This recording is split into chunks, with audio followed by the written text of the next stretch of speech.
Bismillahirrahmanirrahim. Assalamualaikum warahmatullahi wabarakatuh. Alhamdulillahi wa kafa, wassalatu wassalamu ala rasulihil mustafa wa ala alihi wa ashabihi wa man tabi'al huda. Ashhadu an la ilaha illallah wahdahu la syarika lah wa ashhadu anna Muhammadan abduhu wa rasuluh alladzi la nabiyya wa rasula ba'dah. Allahumma salli wa sallim wa barik ala nabiyyina wa habibina wa qudwatina Muhammad ibn Abdillah wa ala alihi wa ashabihi wa man ittaba'ah ila yaumil qiyamah. Amma ba'da, Bapak, Ibu-ibu, para ikhwah yang dirahmati Allah Subhanahu wa taala, segala puji hanya milik Allah. Kita memuja Allah atas semua keadaan, semua nikmat yang Allah berikan kepada kita, dan salawat dan salam kepada junjungan kita Nabi Muhammad SAW.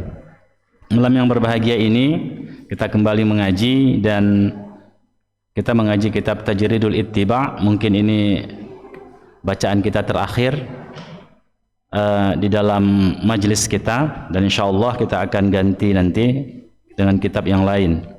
Oleh sebab itu malam ini kita mengambil ikhtisar dari kajian kita selama hari ini. Baik Bapak dan Ibu yang dirahmati Allah, kemarin kita sudah membahas banyak hal tentang kaidah-kaidah, tentang tafadulul a'mal, keutamaan amal itu. Kaidah yang terpenting adalah, ya coba fokus dulu anak-anak kami ya, fokus. Jadi kaidah yang terpenting adalah yang pertama, taqdimul wajibat 'alan nawafil. Mendahulukan yang wajib atas yang sunnat. Ya. Jadi semua amal itu sesuai dengan mizannya, sesuai dengan timbangannya. Tidak boleh mendahulukan yang sunnat baru yang wajib. Ini kaidah yang sangat penting bagi kita, karena banyak sekali orang mengabaikan kaidah ini. Mereka mendahulukan yang sunnat daripada yang wajib. Yang wajib ditinggalkan, yang sunnat diamalkan. Ya. Mungkin mereka mengadakan pertemuan-pertemuan, lalu azan berkumandang. Ya, mungkin saja mereka berhenti menjawab azan, tapi lanjutkan acaranya. Salat berjamaahnya tidak. Sementara salat berjamaah itu kan qaul yang paling arjah itu adalah wajib hukumnya. Ini mereka tinggalkan, mengamalkan yang sunnat. Begitu juga ini pada ibu-ibu misalnya kan, arisan entah kemana-mana, ada kewajiban yang di rumah tidak dilakukannya, padahal ada kewajiban-kewajiban. Misalnya suaminya sedang berada di rumah, tanpa izin suami dia berangkat dari rumah. Ini kan haram ini. Walaupun untuk ngaji begini, kalau tak izin suami dia di rumah nggak boleh, kecuali dalam kajian-kajian yang fardhu ain, yang suaminya tidak bisa mengajarkan itu kepadanya. Tapi itu pun dilihat dengan waktu muwassa' atau mudayyiq, luas waktu untuk belajar atau sempit, itu dilihat di situ. Jadi timbangan-timbangan ini perlu bagi kita. Apa yang dikatakan oleh Syekh As-Sa'di ya, beliau mengatakan, idza tazahamatil masalihu quddimal a'la minha fayuqdamul wajibu 'alal mustahab warrajihu minal amrayni 'alal marjuh. Maka kata beliau, ketika bertemulah di situ al masalih, kebaikan-kebaikan, quddimal a'la minha, didahulukan mana yang lebih tinggi. Ya. Faquddimal wajib 'alal mustahab, didahulukan yang wajib baru yang sunnat. Jangan tadi didahulukan yang sunat, tinggal yang wajib. Melakukan misalnya pertemuan-pertemuan lah, apakah itu pertemuan atas nama agama atau pertemuan-pertemuan yang lain yang itu tidak wajib, lalu ditinggalkan yang wajib, tinggal sholat, tinggal kewajiban-kewajiban yang lain lah, kan begitu. Kata beliau tidak, fayuqdamu al-wajib 'alal mustahab. Kalau kita dahulukan yang mustahab 'alal wajib sampai tinggal yang wajib, ya haram. Haram hukumnya. Apa yang kita lakukan itu bukan justru berpahala, tapi justru berdosa kita melakukannya. Bukan kita berzikir misalnya itu, zikirnya itu berdosa kita, tidak. Tapi perbuatan kita yang lebih mendahulukan yang sunat baru yang wajib, sehingga yang wajib itu hilang, luput, maka itu yang haram. Taib. Kemudian ikhwah yang dirahmati Allah Subhanahu wa taala, Syekhul Islam Ibnu Taimiyah itu ketika dia ditanya tentang berbagai persoalan, itu diantaranya adalah litawzifi ahli al-ilmi hadzal asal fi tarjih bainal a'mal. Jadi ini penjelasan para ahli ilmu ya tentang prinsip dasar ini dalam mentarjihkan. Tarjih itu kan begini. Ini ada beberapa pendapat, mana yang lebih kuat, mana yang sahih, mana yang fasid, mana yang makbul, mana yang mardud, mana yang a'la, mana yang adna, mana yang tinggi, mana yang rendah. Jadi beliau mengatakan, ini contoh kasus ya, liman sa'alahu, bagi orang yang bertanya kepadanya, talabul qur'ani awil ilmi afdal, talabul qur'ani awil ilmi afdal, atau talabul qur'ana awil ilma afdal, seseorang mempelajari Al-Quran atau ilmu tentang syariat, mana yang lebih utama? Ini belajar syariat, belajar tentang salat, ini belajar tentang tahsin, misalnya belajar Al-Quran atau menghafal Quran, mana yang lebih utama? Faqala, maka dia mengatakan, ammal ilmu allazi yujibu 'alal insani 'ainan ka ilmi ma amarallahu bihi wa ma nahallahu anhu fahuwa muqaddam ala hifdzi ma la yajibu minal Quran. Ya. Maka bahwasanya apabila ilmu yang dipelajari itu wajib manusia mengetahuinya secara aini, jadi wajib fardu ain, setiap orang mesti tahu ilmu itu seperti apa? Seperti ilmu-ilmu tentang perintah Allah Subhanahu wa taala. Kita ini wajib, apa yang Allah perintahkan kepada kita itu wajib kita tahu. Karena itulah sebenarnya nggak ada ruang bagi kita untuk tidak belajar. Kita sudah tahu misalnya tentang kewajiban kita dalam akidah. Apa sudah pas rupanya kita mempelajari la ilaha illallah itu? Mana syarat, mana rukunnya, mana nawaqidul i'tiqad, mana yang membatalkan akidah. Udah paham kita semua itu. Kalau belum, sementara Allah memberikan keluasan waktu bagi kita, umur yang panjang, kita tidak belajar di situ, kita gunakan waktu untuk yang lain, maka kita dikhitab, kita dituntut oleh Allah Subhanahu wa taala itu.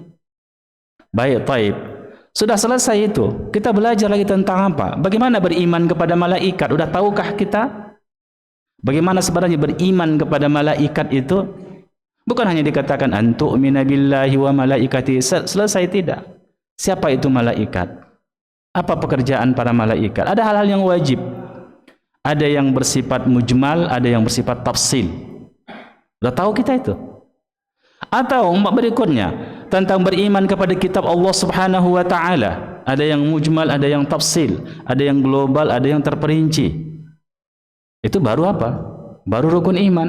Bagaimana tentang beriman kepada hari akhirat? Apa saja yang wajib kita ketahui di situ? Keimanan tentang itu. Baru berikut tentang qada dan qadar Allah, takdir Allah Subhanahu wa taala. Apa udah paham kita bagaimana memaknai takdir itu? Itu dituntut kita. Ma amarallahu bihi. Oleh sebab itu enggak ada sebenarnya waktu kita untuk main-main. Ya, main-main di dalam hidup ini. Karena banyak hal yang wajib yang belum kita selesaikan. Selesailah di situ tentang salat. Ini apalagi dalam mazhab Syafi'i. Kalau seseorang itu nggak tahu dia mana rukun, mana syarat dalam salat, nggak sah salatnya. Menurut sebahagian pendapat dalam mazhab Syafi'i. Tak tahu dia rukun, menengok orang saja salat ruku, orang ruku dia sujud, tak tahu dia mana yang rukun, mana yang bukan rukun, mana yang sunnah muakkadah, mana yang sunnah hay'ah, mana yang ab'ad. Tak tahu dia, maka enggak sah salatnya, karena nanti kalau tak dilakukannya yang rukun, tak tahu dia itu sebenarnya rukun. Itu dalam mazhab Syafi'i, ketat dalam mazhab Syafi'i dalam hal ini. Ya. Jadi begitu juga dalam perkara-perkara yang lain. Iya kan? Demikian juga zakat. Udah tahu kita rupanya zakat tuh. Zakat ayam berapa? Ada zakat ayam? Tidak ya. Zakat kambing, zakat onta, kan bagaimana? Onta tak ada di sini Ustaz. Ya usah belajar onta kita, belajar kambing kita. Iya kan? Belajar lembu kita. Bagaimana kan peternakan, bagaimana? Itu harus tahu kita kalau kita melakukan itu. Itu fardhu ain bagi kita. Demikian juga bermuamalah. Ini kita sekarang bertransaksi, transaksi online. Tahu kita enggak? Mana yang halal, mana yang tidak halal? Mana yang riba, mana yang tidak? Udah tahu kita itu. Tapi kita udah bertransaksi. Terjebak kepada riba, tak tahu kita. Sedangkan dosa riba itu naudzubillahi min dzalik. Lebih bagus lebih besar dia berzina dengan ayah ibunya, lebih besar dosa riba daripada itu. Coba bayangkan. Maka semuanya, makanya la'anallahu akilur riba wa mukiluhu wa katibahu. Allah melaknat orang yang makan riba, artinya membungakan duit. Wa katibahu, menulisnya. Kemudian yang meminjam riba. Semuanya. Misalnya begitu. Tahu kita mana yang riba, mana yang tidak. Wajib kita tahu. Demikian juga itu baru perkara itu. Bagaimana tentang politik? Apa yang harus kita pahami tentang politik? Bagaimana ketaatan kepada ulil amri? Dan yang lain-lain. Jadi oleh sebab itulah ya, termasuk lagi dalam masalah akhlak, adab dan seterusnya. Oleh sebab itulah, dalam masalah ini kalau ada orang mana lebih dahulu kan, baik enggak belajar tahsin tuh? Baik kan, bagus kan? Tapi kalau belum tahu dia hukum ini, sekarang waktunya ini mudayyak, sempit. Sini ada kajian tahsin, sini ada kajian tentang ilmu syariat. Mana dahulukannya? Iya. Tahsin seukuran dia bisa salat sah. Belajar tahsin Al-Fatihah itu wajib baginya. Setiap orang wajib. Makanya bagi kita yang belum fasih lah, belum tepat baca Fatihah, wajib hukumnya belajar tahsin. Dengarkan dulu. Kadang-kadang menurut kita dah pas kan begitu kan? Rupanya tidak. Jadi seperti ini.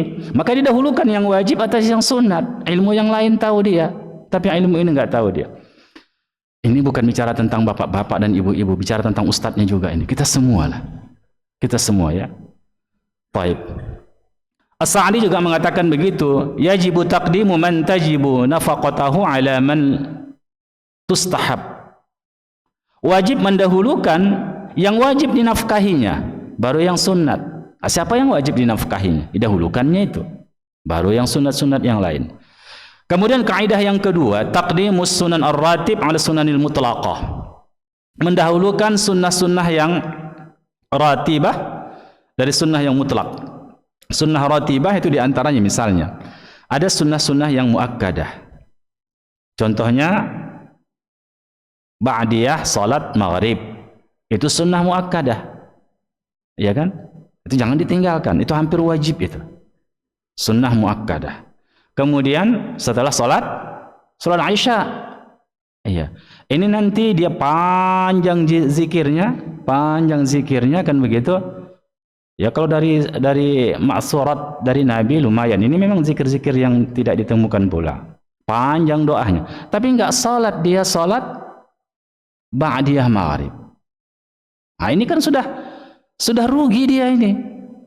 Sementara salat sunnah ba'da maghrib itu adalah sunnah ratibah, dia muakkadah. Begitu juga setelah salat Isya. Habis dia salat Isya, udah duduk dia. Dia baca zikir atau baca yasin atau baca apa. Tinggalkan salat itu. Nah ini dia. Itulah perlu ilmu tadi. Sementara ini adalah salat sunnah muakkadah, ratibah. Begitu juga pada salat subuh. Iya kan? Sebelum salat subuh 2 rakaat. Itu lebih bagus daripada seisi dunia. Dan seterusnya, ikhwah yang dirahmati Allah Subhanahu wa taala. Itu kaidah yang kedua. Mendahulukan itu.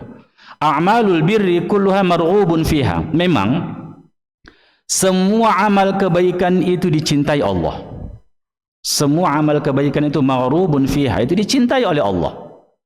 Wa afdaluha ma wadhaba Rasulullah sallallahu alaihi wasallam wa sannaha.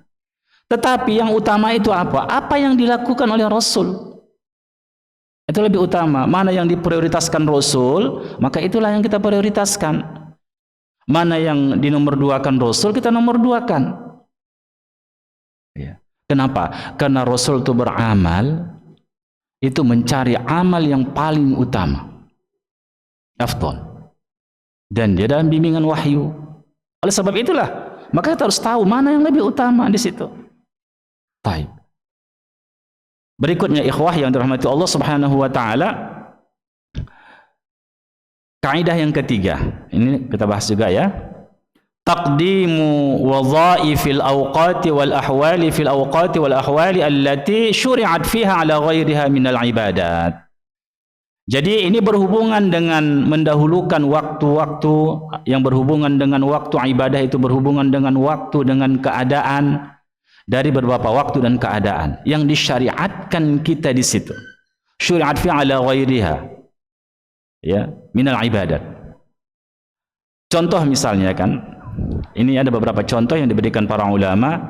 Inna afdalal ibadah al-amal ala mardati rabbi.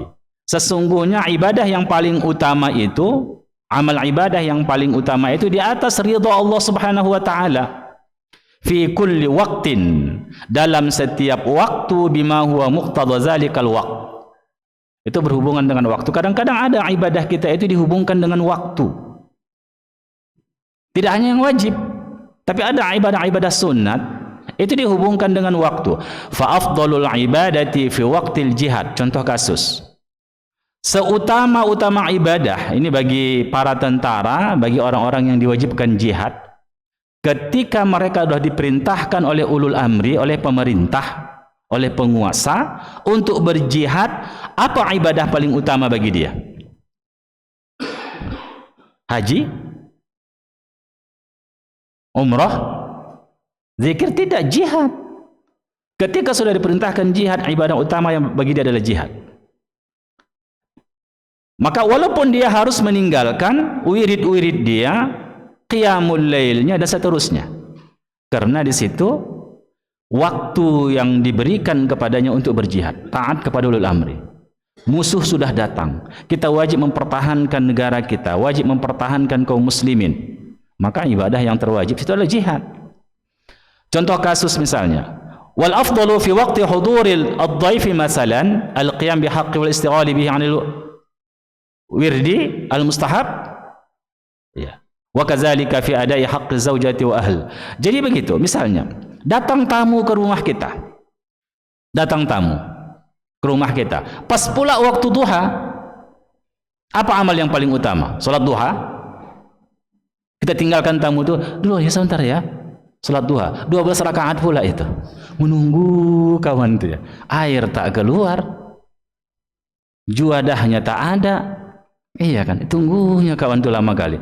Baru udah mau pulang kawan itu, baru selesai dia. Kawan udah kering bibirnya, udah menengok ke keliling. Ya kalau lumayan, kalau banyak ada lukisan-lukisan kan di situ. Ini tak ada, putih sama ditengok. Jadi tak begitu. Syariat mengajari kita adalah muliakan tamu. Lebih utama daripada salat duha. Lebih utama. Karena waktunya di situ. Kemudian, ikhwah yang dirahmati Allah Subhanahu wa taala, kalau kita pada waktu malam hari, apa ibadah yang paling utama di situ? Ibadah yang paling utama di situ adalah salat malam, kalau dia sepertiga malam. baca Quran, doa, berzikir. Bukan di situ waktunya untuk yang lain. Untuk apa itu? Untuk silaturahim. Jam 3 malam, Assalamualaikum, Waalaikumsalam, kata orang ngantuk. Itu apa? Silaturahim. Masya Allah, tidak. Bukan itu waktu. Tapi waktunya apa yang disyariatkan kita? Qiyamul lail, berzikir, baca Quran. Kalau waktu azan misalnya, azan, muadzin, apa ibadah yang paling utama? Baca Quran? Tidak. Ibadah yang paling utama di situ adalah sesuai dengan waktu itu apa? Menjawab azan, agar kita mendapat pahala sebagaimana pahala muadzin. Itu ya. Jadi tinggalkan walaupun sedang baca Quran misalnya, kecuali adalah hal yang wajib. Hal yang wajib misalnya. Kalau tak kita baca itu nanti bermasalah. Iya kan? Jadi dia baca. Tapi kalau nggak ada yang lebih wajib, yang wajib, nggak ada yang wajib di situ, sunnah semua, maka utamanya menjawab azan. Bahkan ada ulama yang mengatakan menjawab azan itu wajib, karena berdasarkan fi'ul amar, redaksi hadis itu. Baik, kita keluar dari masalah khilafnya ya. Kemudian ikhwah yang dirahmati Allah Subhanahu wa taala, oleh sebab itulah al-ishtighal, anna al-ishtighala bi muqtadi wazifatil waqti wal hali huwal muwafiq li hadyin Nabi sallallahu alaihi wasallam. Jadi kita mencocoki apa yang diajarkan oleh Nabi kita, yang dibuat oleh Nabi kita. Di situ ya. Nah, jadi jangan macam tadi kan, bukan pada waktunya kita melakukan. Tapi kalau memang tidak ada, apalagi waktunya yang muwassa. Macam tadi kan, macam ada orang bertamu tadi, waktunya muwassa misalnya. Ini baru jam-jam 9 pagi kan begitu ya. Masih ada waktu kita sampai mau salat zuhur. Sebelum salat zuhur, waktu duha. Jam 11 lewat kan, jam 11 lah. Waktu duha. Masih ada waktu, masih muwassa. Apalagi yang seperti ini. Sementara memuliakan tamu hukumnya apa? Wajib. Akrimid dhaif ya. Muliakanlah tamu. Kemudian ikhwah, kaidah yang keempat. Taqdimul fadail al-muta'allaqah bizatil ibadah 'ala al-fadail al-mu'allaqah bizamaniha wa makaniha. Ini berhubungan dengan kaidah keutamaan yang berhubungan dengan zat ibadah itu sendiri. Ya. Terhadap fadilah-fadilah yang berhubungan dengan waktu dan tempat. Ini aini zat ibadah itu sendiri, kemudian ada yang berhubungan dengan waktu dan tempat. Ini contohnya kita lihat. Ini salat berjamaah. Salat berjamaah. Walaupun di sini ada perbedaan pendapat, tapi ini kita ingin menjelaskan apa yang dikatakan Syekhul Islam Ibnu Taimiyah. Ya. Tentang sama'u qira'atil imam fi shaffil mutaakhir was salatu fi shaffil awal min ghairi sama'. Misalnya kan ini safnya ini panjang kali. Panjang. Di mana kira-kira di kita ini ya? Panjang. Jadi begitu panjang masjidnya, imam di tengah sini. Ya. Kalau kita di sana nggak tahu kita apa yang dilakukan imam, itu pertama. Yang kedua, nggak didengar imamnya. Tak didengar. Mungkin mati lampu lah kan begitu kan, tak ada mic. Pakai genset Ustaz, nah tak ada genset katanya. Tak tahulah kita kan, panjang begini. Mana lebih utama kita, salat di shaf pertama atau kita salat di shaf kedua di belakang shaf pertama yang kita bisa mendengar imam? Ini antara zatul amal dan berhubungan dengan keadaan. Nah, di sini. Jadi wa wuquful ma'mum bihaitsu yasma'u qira'atal imam wa in kana fi as-saff ats-tsani aw ats-tsalits afdal min wuqufi fi as-saff al-awwal ma'al bu'di an sama'i qira'atil Qur'an, qira'atil imam. Jadi kata beliau, itu lebih utama kita di shaf kedua. Kita bisa mendengarkan bacaan imam. Karena kita diperintahkan untuk mendengarkan membaca Al-Qur'an. Wa iza quri'al Qur'an fastami'u lahu wa ansitu la'allakum turhamun. Di shaf kedua. Sementara sana kita nggak dengar. Karena besar pula. Kalau macam ini kecil lah pula kan. Besar. Jadi dilihat kenapa begitu? Karena kalau kita di shaf yang paling ujung, iya kan? Shaf yang paling ujung tak tahu kita apa yang dibaca oleh imam. Dan bisa menghayal entah kemana-mana kita. Padahal salat itu wajib hukumnya khusyuk. Dan salah satu kekhusyukan itu kita mendengarkan bacaan imam. Kalau kita tidak dengar, apa yang kita dengarkan? Kan begitu. Baik ikhwah yang dirahmati Allah Subhanahu wa taala. Tak ada pula sunnahnya kita untuk membaca ayat pula ketika imam membacakan jahar, kan begitu. Walaupun ada nanti pendapat kalau tak didengar imam kita bisa bertasbih dan sebagainya, tapi sunnahnya tidak seperti itu. Baik. Demikian juga ikhwah apa yang dikatakan ditarjihkan juga oleh Syekh Ibnu Utsaimin ya. Ini contoh kasus yang lain. Kita tawaf di Ka'bah. Tawaf. Kalau kita dekat dengan Ka'bah, kita nggak bisa romal bagi laki-laki, iya kan? Bagi laki-laki tak bisa romal. Ini tawaf rukun. Kita kan tawaf rukunnya. Jadi kalau kita dekat dengan Ka'bah itu tak bisa romal. Romal itu berlari-lari kecil pada putaran pertama, kedua, dan ketiga. Nggak bisa kita. Tapi kalau kita agak jauh, bisa romal. Mana lebih utama? Lebih utama agak menjauh. Kenapa? Karena kita bisa memenuhi semua sunnah yang ada. Tawafnya itu wajib, kemudian romal itu adalah sunnah. Kita bisa romal, berlari kecil. Ini bagi laki-laki, bagi wanita tidak ya. Baik, demikian juga ikhwah yang dirahmati Allah Subhanahu wa taala, ini juga ditarjih oleh Syekh Ibnu Utsaimin ya. Kemudian ada misal yang lain. Lau anna rajulan hina dakhala alaihi waqta as-salah wa huwa haqin aw bi hadrati at-ta'am fa hal awla an yaqtadi hajah aw ya'kul at-ta'am walau adda dhalika li ta'khir as-salah an awwal waqtiha aw aqsi. Ada seseorang ketika mau salat barulah bergerak di perutnya mau qada hajat, atau bergerak di perutnya makan dan sudah terhidang. Kalau dia tidak lakukan itu, maka dia fokusnya bukan khusyuk tapi fokusnya ke perutnya, masuk tadi atau keluar. Itulah fokusnya. Payah dia menahan-nahan, hilang kekhusyukan dalam salat. Jadi apa dijawab oleh sahibul kitab? Jadi beliau mengatakan al-awwalu fahuna ra'inan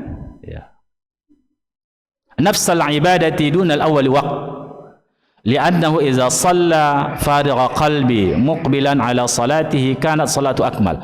Jadi kalau dia tetap salat, dia perintah nafsul ibadah. Apa nafsul ketika ibadah itu? Ada sesuatu yang wajib dilakukan tatkala seorang beribadah selain dia memenuhi rukun-rukunnya. Apa itu? Khusyuk dalam salat. Jadi khusyuk itu wajib hukumnya, bukan sunnah. Bukan sunnah, wajib hukumnya khusyuk di dalam salat. Oleh sebab itulah maka kalau kita tidak bisa 100% khusyuk sebagai hadis Nabi, tanda akhir zaman itu kan tidak ada lagi orang yang bisa khusyuk ketika masuk ke masjid untuk salat kecuali segelintir orang, sedikit orang yang bisa melakukannya. Itu tadi kan. Jadi karena banyak hal menyebabkan itu, dan itu tanda kiamat memang. Iya. Ada khusyuk. Khusyuk itu begini. Dia fokus kepada salat. Pada makna-makna yang dibacanya bisa seperti itu. Kemudian dia merasa dia sedang berhadapan dengan Allah Subhanahu wa taala. Fokus hatinya, atau dia mungkin saja begini ya, ada dibaca si imam itu ayat, dia masuk kepada ayat itu, artinya dia tadabburi ayat itu. Orang yang khusyuk bisa saja lalai dalam hal yang lain, contohnya udah berapa rakaat, bisa seperti itu. Bukan berarti kalau orang lalai berapa rakaat itu dia tidak khusyuk dalam salat. Dia bisa khusyuk pada sisi yang lain. Itu contohnya tadi. Dia akhirnya merasa begitu dekat dengan Allah Subhanahu wa taala, begitu syahdunya, akhirnya dia lupa berapa rakaat tadi. Biasanya salat malam begini ya, kalau udah tua-tua kita kan, bisa begitu. Jadi seperti itu ikhwah yang dirahmati Allah. Itu wajib hukumnya khusyuk di dalam salat. Kalau kita tidak khusyuk, ya haram. Kalau sengaja tidak khusyuk. Makanya habis sholat itu kita apa? Astaghfirullah, astaghfirullah, astaghfirullah. Iya kan? Untuk menambal sholat kita, diampunkan Allah dosa-dosa kita. Kalau begitu Ustadz, kalau wajibnya khusyuk dalam sholat, kalau tak khusyuk awak berdosa, bagus usah sholat katanya. Makin parah lagi. Makin parah lagi dosanya. Aja usahakanlah khusyuk semampu kita, kan begitu ya. Baik. Jadi seperti orang yang tadi, apa yang harus lakukannya? Selesaikan hajatnya dulu, karena itu akan mengganggu salatnya, karena dia masih dalam waktu. Kecuali nanti mau keluar waktu, kan begitu? Itu mungkin ada fikihnya yang lain ya, taib. Tapi masih dalam waktu dia, atau dia jadi masbuk disebabkan itu ya. Kalau masih masbuk, masih bisa dia berjamaah. Ya, masih bisa dia berjamaah. Jangan karena dia ingin mendapatkan fadilah utama, lalu dia tidak khusyuk dalam salat. Karena apa tadi? Fadilah utama itu lebih rendah kedudukannya dibanding dengan kewajiban. Di situ dia. Baik, seperti orang yang ingin mendapatkan shop pertama, maka dia berlari-lari dari rumah. Iya kan? Apa dan sprint itu, Pak? Sprint dari rumah dia. Jadi tidak ada larangan untuk tergesa-gesa itu, dan kemudian kalau dia sudah masuk ke dalam shop, dia terengah-engah. Baik. Demikian juga ikhwah. Ini ada beberapa kaidah ya yang dijelaskan. Contoh kasus. Law anna syakhsan arada an yusalli fi as-saff al-awwal wa hawlahu dawda wa tashwis aw hawlahu rajulun raihatu karihah, fa hal aula ay yatajannab al-dawda wa raihah al-karihah walau adda ila tarki as-saff al-awwal aw an yasifa fi as-saff al-awwal ma'a wujudi at-tashwis. Ini ada, jika seseorang dia mau salat pada shaf pertama, tapi di sampingnya ada, kalau orang itu salat bisingnya Masya Allah, begitu, mengganggu orang salat di sampingnya. Padahal kan tak begitunya kita membaca lirih itu kan. Cukup bisa keluar angin kepada makharijul huruf, sadar kita ada keluar gerakan itu, kita saja paling-paling bisa mendengarnya. Ini tidak Bismillah, turun naik begitu. Terganggu kita di sampingnya. Atau ada orang salat ar-raihatul karihah, kita tengok dia, ini dia ini. Kan begitu kan? Mungkin salat sunat berdampingan dia. Baunya Masya Allah. Karihah. Apakah kita bertahan di shaf pertama atau kita mundur di shaf kedua? Jadi jawab Syekh, la syakka anna al-awla tajannub at-tashwis wa tark as-saff al-awwal, ya, lianna hadza yata'allaqu bi zatil ibadah. Tak ragu lagi kita bahwasanya kita harus menjauhi tashwis. Kenapa? Kalau kita berada di situ enggak akan khusyuk salat kita. Sementara khusyuk tadi wajib hukumnya. Sementara berada pada shaf pertama itu hukumnya afdal. Ya kan, afdal, fadilahnya besar. Maka kita mundur.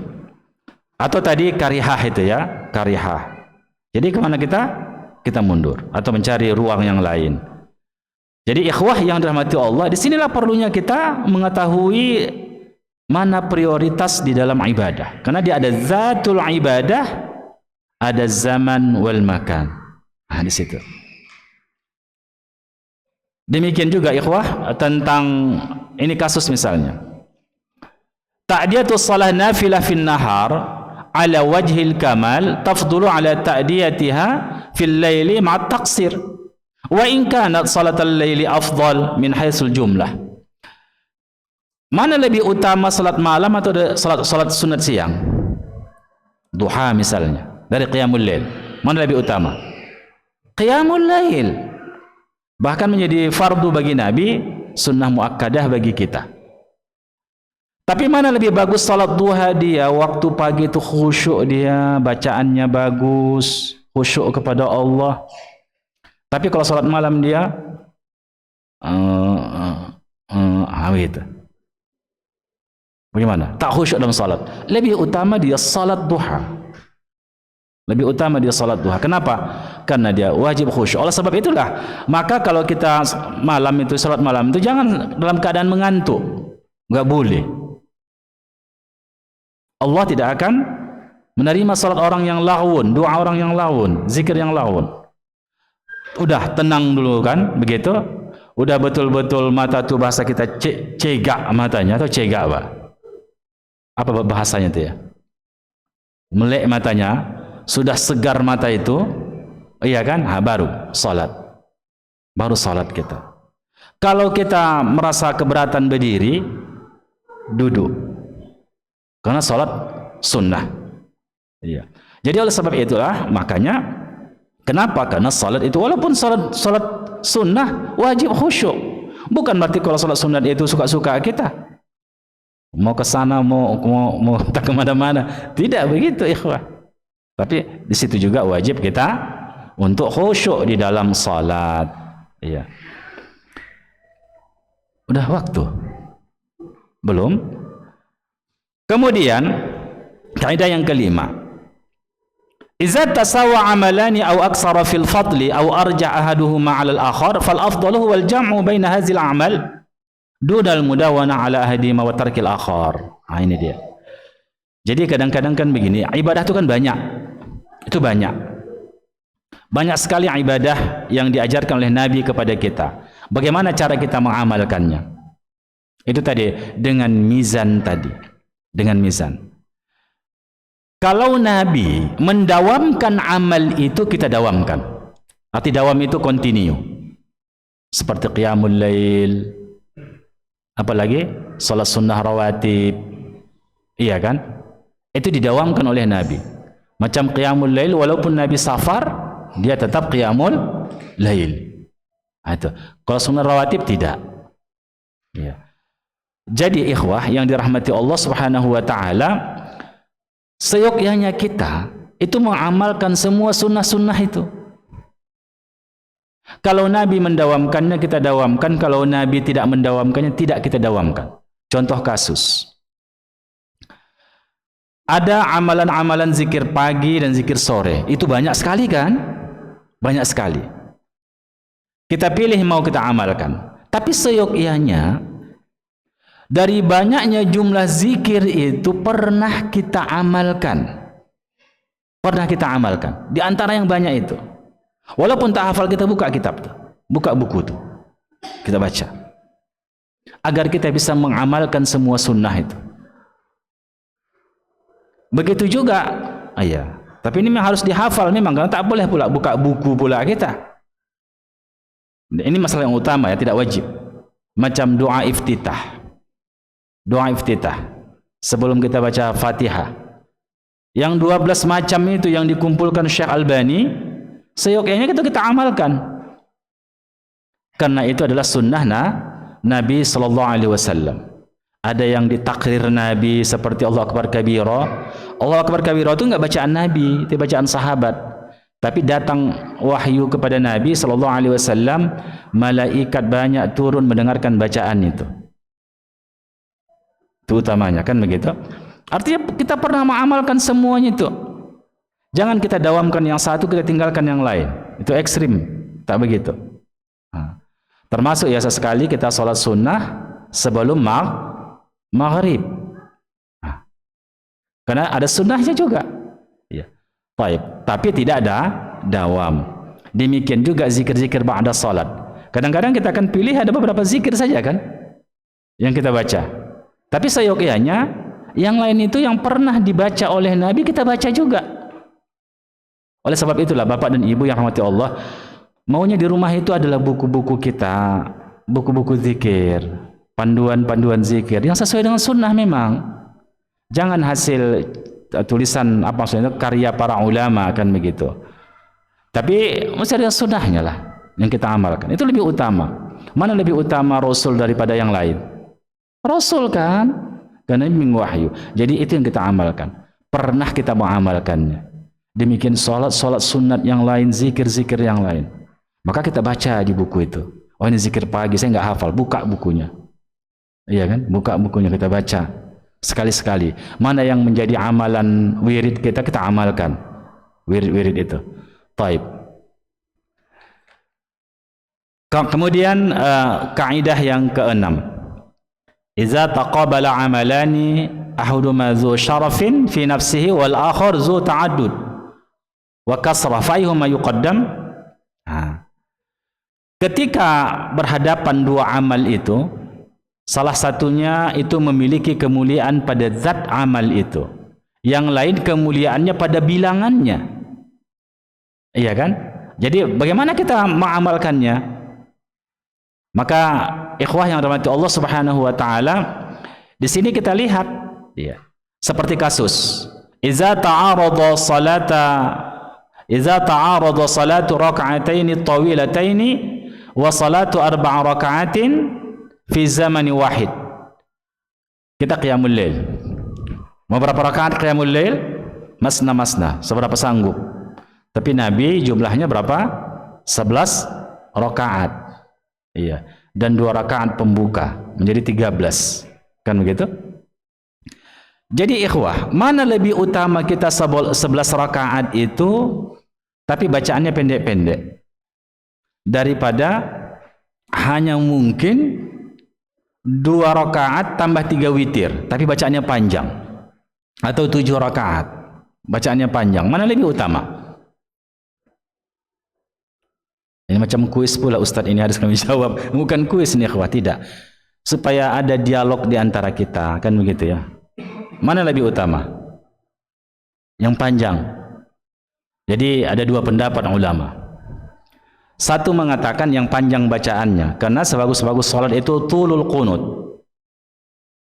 Lama dia berdiri. Kalau begitu lebih panjang bacaannya lebih bagus. Tapi yang lain mengatakan, di antara ulama yang lain mengatakan tidak, siapa yang lebih banyak. Kenapa begitu? Waktunya memang sama pula, misalnya sama-sama 1 jam atau setengah jam. Ini panjang bacaan, ini banyak rakaat. Dia mengatakan tidak, rakaat lebih banyak. Kenapa begitu? Man kasura amaluhu kasura fadluhu. Kalau banyak dia bekerja, maka banyaklah kelebihan baginya. Kalau ini berbeda pendapat para ulama. Wallahu taala alam bissawab, karena ada hadis yang mengatakan panjang bacaan itu lebih utama, maka panjang bacaan itu yang lebih utama. Kita kembalikan kepada hadis Nabi sallallahu alaihi wasallam. Baiklah ikhwah yang dirahmati Allah Subhanahu wa taala, walaupun tak selesai kita baca ini kaidah ini kan, tetapi kita sudah baca sebelumnya. Ini ada sebuah ikhtisar dari kaji kita sebelumnya. Semoga bermanfaat bagi kita. Tapi intinya begini. Kalau kita beramal itu memang harus betul-betul kita punya ilmu. Karena hidup ini terbatas, waktu kita sangat singkat, kita berlomba dengan kematian, maka kita beramallah dengan amal-amal yang utama. Karena ketika kita beramal yang lebih utama, itu jauh lebih bagus pahalanya, besar pahalanya, banyak pahalanya dibandingkan yang lain. Apalagi dengan perkara yang wajib. Jangan sampai tinggal yang wajib disebabkan yang sunnah. Oleh sebab itu rajin-rajin mengaji kita supaya kita dapat ilmu, karena banyak yang kita tidak tahu dalam agama ini yang kita harus tahu. Nanti kalau Allah bertanya kepada kita kemana usia yang kita habiskan, kita bisa jawab minimalnya kami mengaji malam ini, mengaji malam ini. Paling-paling bisa begitu, agak ringan kan begitu ya, daripada sama sekali sebulan sekali mengaji. Iya kan? Itu pun menggeliting pula dia Pak, tak mau duduk kan begitu. Nah, jangan seperti itu ya ikhwah ya. Subhanakallah bihamdik, asyhadu an la ilaha illa anta astaghfiruka wa atubu ilaik. Wassalamualaikum warahmatullahi wabarakatuh. Donasi dakwah tim. Yuk berinfak untuk dakwah dan pendidikan Islam.